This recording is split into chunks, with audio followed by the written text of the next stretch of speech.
more Bollywood gossip, hit the bell icon and never miss a video from Filmy Mantra.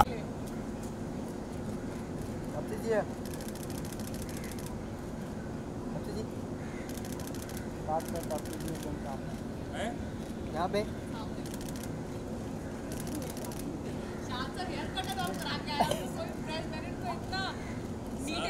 नहीं देखा है मैंने कभी।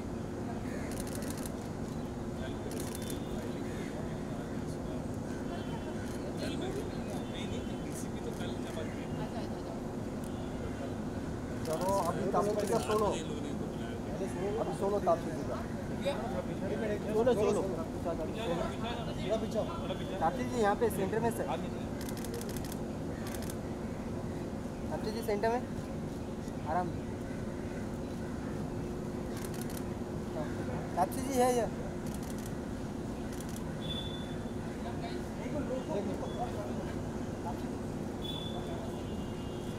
तापसी मैम सामने देखिए मैम सामने छाते के साथ बारिश होनी थी, छाते नहीं खड़ी हो पागल है मैं वैसे ही एक फोटो कर क्या? अरे रहने दो, छाते वहां लेके नहीं खड़ी हो रही मैं जब तक बारिश नहीं हो रही, बारिश के साथ दो छाते के साथ, मैं बड़ी रियलिस्टिक एक्टर हूं। अब जी सामने देखिए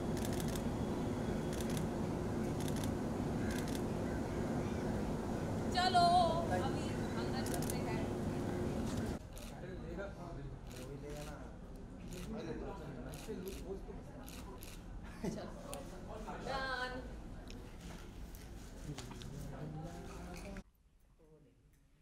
जो गुलाब टांगा है ना वो फोटो लेंगे आपके साथ। ओह सुंदर, अति सुंदर। चलो ओके तो सबसे पहले सुंदर जी सबसे पहले कांग्रेचुलेशन। Thank you. किस लिए? पिक्चर अभी हिट नहीं हुई है, अभी होएगी। मतलब क्योंकि ट्रेलर एंड गाने हमने देखा जितने भी आए वो हाँ। लोगों को बहुत ही पसंद आया, आपने भी देखा होगा मिलियंस ऑफ व्यू क्रॉस कर चुके हैं ट्रेलर। मिलियंस व्यूज तो आजकल लोग खरीद लेते हैं, उसका क्या है, बट एक्चुअली में लोगों का हमारे पास पैसे नहीं थे, हम बेचारे बहुत गरीब पिक्चर है, हमारे पास कोई सुपरस्टार नहीं है, मतलब वो पंजाब में सुपरस्टार है, अभी पिक्चरें अभी करनी शुरू करी हैं हिंदी में, और मैं स्ट्रगलिंग एक्टर हूँ अभी, हम दोनों हाँ तो फिर भी स्ट्रगलिंग एक्टर ही हूँ अभी, मैं स्टार नहीं हूँ, तो हमारे पैसे नहीं थे यूट्यूब व्यूज खरीदने के, तो अभी है तो ऐसा तो बोल रही हूँ। ओके तो क्या फीलिंग होती है जब ट्रेलर एंड गाने लोगों को इतने पसंद आते हैं पिक्चर आने से पहले? हाँ तो वो अच्छा साइन होता है। सो जब पहली बार ट्रेलर देखा था मैंने, उसी टाइम मैंने बोल दिया था कि ये मुझे लगेगा, क्योंकि अगर आप देखते हो, हाँ अपनी फिल्म में थोड़ा सा एग्जैक्ट तुम्हें नहीं पता चल सकता कितना अच्छा, कितनी बड़ी हिट होगी कितनी नहीं होगी, ये नहीं पता होता, बट अच्छी है कि बुरी है ये सेंस आ जाती है। तो जब ये ट्रेलर देखा था पहली बार तभी फील आ गई थी कि ये थोड़ा सा इम्पैक्ट इसका अच्छा होने वाला है, और गाने तो मैंने शूटिंग के दौरान सुने थे तो मुझे पहले ही पता था कि अच्छे होने वाला है, मेरा फेवरेट था इश्क दी बाजियां उस टाइम पे, तो मुझे पता था हिट होने वाला है, वो फीलिंग आ गई थी फिल्म करते हुए ही। तो थैंकफुली ऑडियंस ने अप्रूव किया, जो भी मतलब मेरे को इंट्यूशन हो रहा था, तो लग रहा था कि हाँ चलो मतलब मैं डिल्यूजनल नहीं हूँ, मतलब मुझे समझ में आ रहा है ऑडियंस की थोड़ी बहुत नर्व्स कि इनको पसंद आएगा, तो मतलब आ रहा है वो चीज़ पसंद, बाकी 13 जुलाई को पता चलेगा।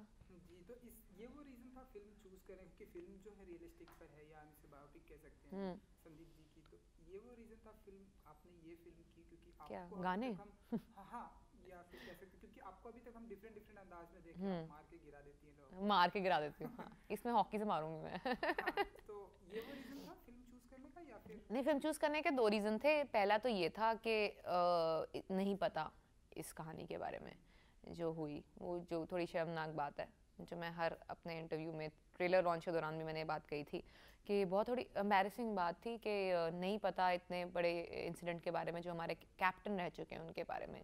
अगर ये आज की डेट में क्रिकेट के साथ हुआ होता तो शायद स्टोरी कुछ और ही होती, मतलब पूरा कंट्री हिल चुकी होती इस टाइम पे, तो ऐसा नहीं, हमें पता ही नहीं था, और अपने आप को मैं एक स्पोर्ट्स एंथुसियास्ट मानती हूँ, तो वो थोड़ी सी एम्बैरेसिंग बात थी। एक रीज़न वो था ताकि ये एक तरीके से अपना गिल्ट निकाल सकूँ, तो एक तरीका बनना चाहती हूँ ऑडियंस देखे ये पिक्चर, और दूसरी इसलिए क्योंकि मेरे को स्पोर्ट्स का शौक़ है, तो जब मौका मिला खेलने का मैंने कहा अब यार पता नहीं कब मेरे को कोई मिले कोई ऐसा रोल बायोपिक वाला, तो फ्यूचर में देखते हैं, बट अभी जो मिल रहा है स्पोर्ट्स, थोड़ा बहुत खेलने का मौका मिल रहा है ऑन स्क्रीन, तो मन था स्पोर्ट्स वुमन प्ले करने का, तो कर लिया। तो थोड़ा बहुत आपके किरदार के बारे में जानना चाहेंगे कि लेकिन अगर आप बता सकें कुछ। हरप्रीत, प्रीत बुलाता है इसको संदीप का कैरेक्टर फिल्म में, एंड स्पोर्ट्स वुमन है तो ऑब्वियसली एक गो गेटर तो होना ही है ऑन फील्ड, सेंटर फॉरवर्ड खेलती है अपने कंट्री के लिए, एंड वो ऑन फील्ड डिफरेंट पर्सनालिटी है, ऑफ फील्ड डिफरेंट पर्सनालिटी है, क्योंकि हमारे पास ना वन ऑन वन इंटरेक्शन करने की परमिशन नहीं थी इस लड़की से। हमने जो भी पता चला हमारे को इसके बारे में संदीप के थ्रू पता चला, और थोड़ा बहुत हमने फिर उस पर बिल्डअप किया कि अच्छा ऐसा था तो ऐसा हुआ होगा, इसका कैरेक्टर मतलब ऐसे होगी रियल लाइफ में। जितना हमने संदीप से गैदर कर पाया उस पर हमने वर्क किया। तो इतना पता था कि ऑन फील्ड तो गो गेटर थी, उसको मतलब सेंटर फॉरवर्ड खेलती थी तो बहुत उसकी खेलना बहुत अग्रेसिव था उसका, बट जो वो ऑफ फील्ड जाती थी तो उसका जो बॉडी लैंग्वेज और डिमीनर था बिल्कुल चेंज हो जाता था, क्योंकि थी वो शाहबाद की एक मतलब स्मॉल टाउन लड़की, तो वो एकदम वो कॉय शाय लिटिल कंपोज्ड उस टाइप की कैरेक्टर थी, जो एक्सपेक्ट नहीं करते हैं यूजुअली स्पोर्ट्स वुमन से, कि वो एक्सपेक्ट होता है कि भाई वो तो टॉम बॉयशी होने वाला ऑफ फील्ड भी, मतलब उसका बिंदास एटीट्यूड जो होगा वो ऑफ फील्ड रहेगा, बट इसका ऐसा नहीं था। तो वो जो इंटरेस्टिंग कॉन्ट्रास्ट था वो मेरे लिए चैलेंजिंग था कि चलो स्पोर्ट्स का शौक है तो मैंने उस शौक में हॉकी तो सीख ली, बट वो ऑफ फील्ड जो शाहबाद की लड़की जो है वो मेरे लिए आसान और रिलेट नहीं कर सकती थी मैं उससे, तो वो पार्ट मेरे लिए थोड़ा सा चैलेंजिंग था। तो क्योंकि आपने बताया कि नहीं दूसरा सवाल और तो लिख ले काम कर, सवाल बहुत ट्रिकी हो रहा है सवाल। लिखने की आदत नहीं, क्योंकि तो शाद अली की आपने और भी फिल्में देखी होंगी, तो कैसा रहा शाद अली जी के साथ का एक्सपीरियंस? शायद ना देखो, कोई भी डायरेक्टर अगर माहौल सेट का अगर अच्छा कर सकता है आधा काम हो जाता है वहाँ पे। तो शाद is such a funny person, और वो इतना उनकी वाइब इतनी फन और पॉजिटिव है कि सेट पे इतना चिल्ड आउट माहौल था कि नथिंग सीम्ड लाइक स्ट्रेसफुल कि भाई अच्छा अभी ये इंटेंस सीन हो रहा है, क्योंकि पिक्चर में इतने इंटेंस सीन्स हैं, हादसे हैं और वो मैचेस हैं जो स्ट्रेसफुल हैं, पर वो इतने चिल्ड आउट और कूल से थे कि लग नहीं रहा था कि हम इतनी कोई डिफ़िकल्ट और इंटेंस चीज़ शूट कर रहे हैं। तो that really helped, at least I enjoy such an atmosphere, क्योंकि ऑन स्क्रीन तो आके मतलब इंटेंसिटी दिखानी, ऑफ स्क्रीन भी इंटेंस रहोगा तो वो इट्स वेरी ड्रेनिंग, लाइक मतलब बंदा इंसान बहुत थक जाता है फिर mentally. So that ways you know he was really good in keeping the momentum up of screen. अभी जस्ट शाद अली जी का इंटरव्यू किया, उन्होंने बताया कि मतलब आप इस फिल्म की सोल हैं, आप इस फिल्म का आई थिंक बिकॉज मैं इकलौती लड़की लगता है पिक्चर में। क्या फील करते हैं आप जब इस तरह का कमेंट आता है डायरेक्टर? नहीं, ऑब्वियसली ही हैज टू से गुड थिंग्स अबाउट मी ना, मैं पिक्चर की हीरोइन तो अच्छा ही बोलेंगे मेरे बारे में, बुरा थोड़ा ना बोलेंगे। नहीं, देखिए पिक्चर संदीप सिंह की लाइफ के बारे में है जो दिलजीत निभा रहे हैं, बट हाँ ये पिक्चर हॉकी के बारे में नहीं है, ये पिक्चर संदीप के बारे में है, जो उसकी लाइफ में लोग थे उन्होंने कैसे उसको इफेक्ट किया और इन्फ्लुएंस किया उस बारे में है।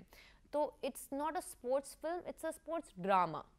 तो दैट ड्रामा इज प्राइमरली जो कैरेक्टर्स संदीप की लाइफ में थे उन्होंने उसकी लाइफ में क्या ड्रामा क्रिएट किया, जिसके अंदर ये लड़की एक बहुत इंपॉर्टेंट पार्ट थी, चाहे वो उसका हॉकी पहली बार खेलने के लिए हो या जब वो हादसा हुआ उसके बाद क्या हुआ इस लड़की के साथ वो हो, जो हमने अभी तक रिवील नहीं किया है कि वो जो छोड़ के गई तो क्यों छोड़ के गई, कहाँ गई, क्या हुआ उसके बाद, मिले कि नहीं मिले दोबारा।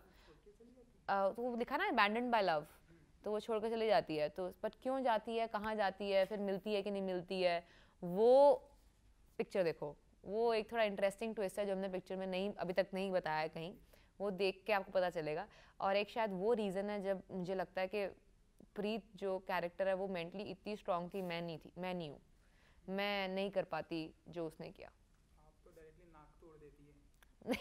तू मेरे तोड़ने फोड़ने पे क्यों तुलाए यार, मैं पिक्चर में हीरोइन हूँ, मेरे को पिक्चर मैं बहुत एकदम मतलब soft and coy and shy heroine हूँ पिक्चर में। हम उस तुम ये तोड़ने फोड़ने की बात ना मुल्क के टाइम करना आके, ठीक है? हाँ, तब करेंगे। होने हाँ तो हम चेयर वेयर तोड़ेंगे, टेबल तोड़ेंगे वहाँ पे, ठीक है? नहीं लिटरली नहीं, मतलब verbally.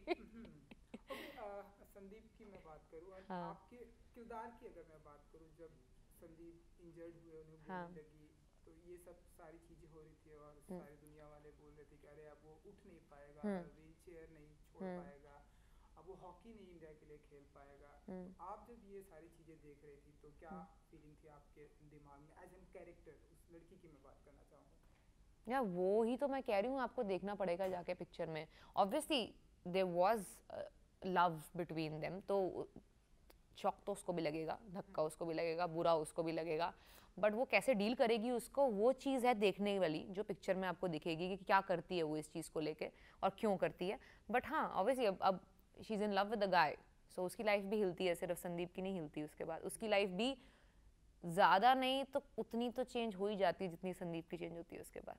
जी, अच्छा, क्योंकि आपने बताया स्पोर्ट्स आपका फेवरेट है एंड ऐसे स्पोर्ट्स पर की बायोपिक करनी हुई तो आप किसकी करना किसी की भी मिल जाए यार. नहीं, मतलब ऐसा आपका जो फेवरेट हो. ये beggars are not choosers यार, किसी की भी मिल जाए. ओके, एंड वो गाना देखा मैंने, लालटेन. हाँ, वही देखा क्या? नहीं, वो मुझे बहुत अच्छा लगा जिस हाँ. तरह से आपने और अंगद बेदी ने हाँ. बहुत ही fun डांस अंदाज किया. में आप लोगों ने डांस किया. हाँ. वो बहुत ही अच्छा लगा. तो बताइए हाँ. कैसा रहा experience? वो रात में शूट किया, एक रात में पूरी में शूट हो गया. गणेश मास्टर आए थे, सिंगल शॉट लंबे लंबे दे के उन्होंने गाना निपटा दिया एक ही रात के अंदर. और ठंड थी इतनी ज़्यादा उस दिन, मुझे याद है शाहबाद में शूट किया और बहुत ठंड थी. इतनी ठंड तो मतलब मुझे बाहर यूके में जाके नहीं लग रही थी जितनी वहाँ लग रही थी रात को मुझे. ठंड एकदम, खेतों के बीच में था वो घर जो थे. एंड या सो वो गणेश मास्टर ने एक झटके में निपटा दिया वो. और वो बहुत सुंदर गाना आया वो.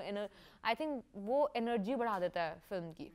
सो और एक सही ओकेजन पे आया है जब विक्रम की शादी हो जाती है उसके बड़े भाई की, तभी वो अंगद है उसकी रिसेप्शन होती है और इसका वेलकम होता है संदीप का एट द सेम टाइम. और मैं पहली बार फैमिली से मिलती हूँ उस गाने के अंदर. So there lot of things happening, so that's like the high point of the film actually. Okay, चलिए, टाइम की थोड़ी प्रॉब्लम है. हाँ, बाकी तो तुम ढेरों सारी आना, मतलब बहुत सारी बातें करना तुम बहुत मुझसे. सारी बातें करेंगे क्योंकि आप ढेर सारी फिल्में कर रही है. हाँ, तो बचा के रखो बातें. है तो मतलब कैसे टाइम मैनेजमेंट करती हैं आप? बस मैंने मूवी पिछले आपकी आ रही है, मनमर्जी आ रही है, हाँ. और एक अमित जी के साथ में साथ आप पिछले 8-9 महीने से सिर्फ मेरे को 20 दिन छुट्टी मिली है. इस तरीके से मैंने मैनेज किया है. बट कोई कंप्लेंट हो गया, मैं एंजॉय करूँ यार. इसी दिन के लिए तो इतनी मेहनत कर रहे थे, तो फिर अभी क्या करूँ? अभी रोऊंगी थोड़ा ना बैठ के कि हाँ अब मैं बिजी हूँ, ऐसे कुछ ना होता है. ग्रेट. चलिए, तो 13 जुलाई को हाँ, 13 जुलाई प्लीज़ देखना थिएटर में जाके और पसंद करना और मुझे बताना. यू सर्टिफिकेट इतना पॉपुलर हो रहा है, लोग ए सर्टिफिकेट भी मारे जा ओके. रहे. जी जनाब. सक्सेसफुल कांग्रेचुलेशन फिल्म सूरमा के लिए. लोगों को हमने देखा, लोगों को ट्रेलर है, जितने भी गाने आ रहे हैं वो लोगों को बहुत ही पसंद आ रहे हैं. तुमको अच्छा लगा? मुझे सर ट्रेलर बहुत ही awesome गाने? लगा. मैंने एक लालटेन सॉन्ग बहुत ही अच्छा. अच्छा.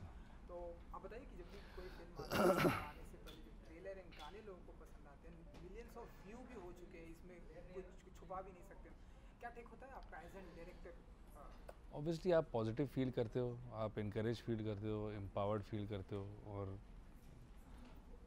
लोगों के प्यार से बड़ा कोई रिवॉर्ड नहीं है फिल्म को या फिल्म मेकर को या फिल्म से जितने जुड़े लोग हैं उनको. और एक जो हमने देखा जिनके साथ में आपने काम भी किया, मिस्टर अमित जी, अमिताभ बच्चन हम उन्हें कह सकते हैं, उनका भी ट्वीट आया इस फिल्म से रिलेटेड. नसीर जी ने ट्वीट किया, लोगों को इतने पसंद आ रहे हैं. तो इंडस्ट्री के जो लेजेंड हम जिन्हें मानते हैं उनकी तरफ से जब इस तरह से आता है कि अरे ऑसम यार, बहुत ही अच्छा ट्वीट, क्या टेक होता है आपका? इसमें आपका टेक नहीं हो सकता है. मतलब आप सिर्फ उनका आशीर्वाद मान के उसी को टेक कर सकते हैं और कुछ नहीं है. ये बहुत बड़े दिग्गज लोग हैं, इन्होंने 200 से ऊपर फिल्में की हैं, 30 40 50 साल से काम कर रहे हैं. तो ये आप सिर्फ आशीर्वाद मान के चल सकते हैं इसको. इससे ज़्यादा आपको कुछ कहने की ज़रूरत नहीं है. ओवरऑल कैसा रहा एक्सपीरियंस? क्योंकि ये फिल्म है या हम इसे बायोपिक भी कह सकते हैं, तो जितना मेरा नॉलेज है एक बायोपिक पे ऐसा काफ़ी ये होता है कि अरे कहीं कुछ गलत ना दिख जाए, लोगों को एक गलत मैसेज ना आ जाए. शुरुआत में ये प्रेशर रहता है कि आप के ऊपर एक जिम्मेदारी होती है. आप एक लिविंग लेजेंड के ऊपर कहानी बना रहे हैं जो कई घटनाओं और दुर्घटनाओं और कई ऐसे हालातों से गुज़रा है जिसमें कई लोगों का योगदान रहा है उसको ठीक करने में, कई लोगों का दर्द, पसीना, खून जुड़ा हुआ है उससे। तो ये आपकी ज़िम्मेदारी है कि आप उसको जितनी सच्चाई और जितनी सफाई से दर्शाएं, वो आपकी ज़िम्मेदारी है।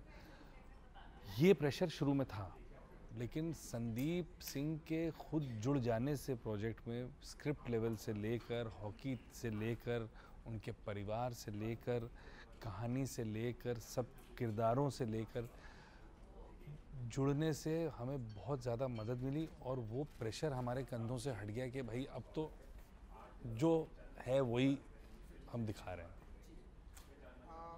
आई थिंक पिक्चर तो कंप्लीट हो चुकी होगी, अगर किसी ने देखी हो या संदीप जी ने खुद देखी हो, या आप अगर बता सकते हो क्या स्टेटस है, क्योंकि 30 जुलाई को आने वाली है।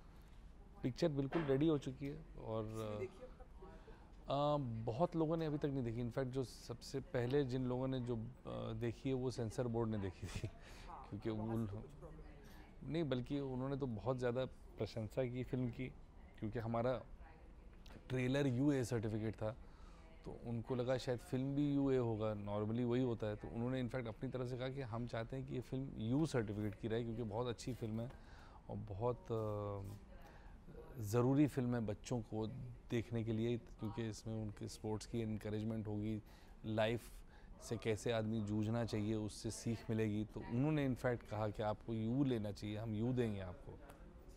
सर हॉकी पर ये फिल्म है, तो मैं आपसे जानना चाहूँगा, हॉकी पर अक्षय कुमार जी की गोल्ड पर भी फिल्म आ रही है, हॉकी पर और भी आगे ढेरों सारे पिछले कुछ एक सालों में हमने देखा फिल्म आ गई है, आ चुकी है। शाहरुख खान जी ने छत दे मेरा हॉकी पर की, लेकिन अभी हाल ही में जो हमें पता चला कि हमें स्कूल से पढ़ते हम आ रहे हैं कि हॉकी जो है हमारे इंडिया का नेशनल गेम है, लेकिन ऐसा है नहीं कुछ। एक्चुअली कुछ हमारे इंडिया का कोई नेशनल गेम ही नहीं है। तो जब आपको पता चला तो क्या हाँ, मैं भी काफ़ी सरप्राइज था, मुझे नहीं पता था कि इंडिया का कोई नेशनल गेम नहीं है, और मैं तो यही बचपन से सीखता हूँ कि हॉकी ही है।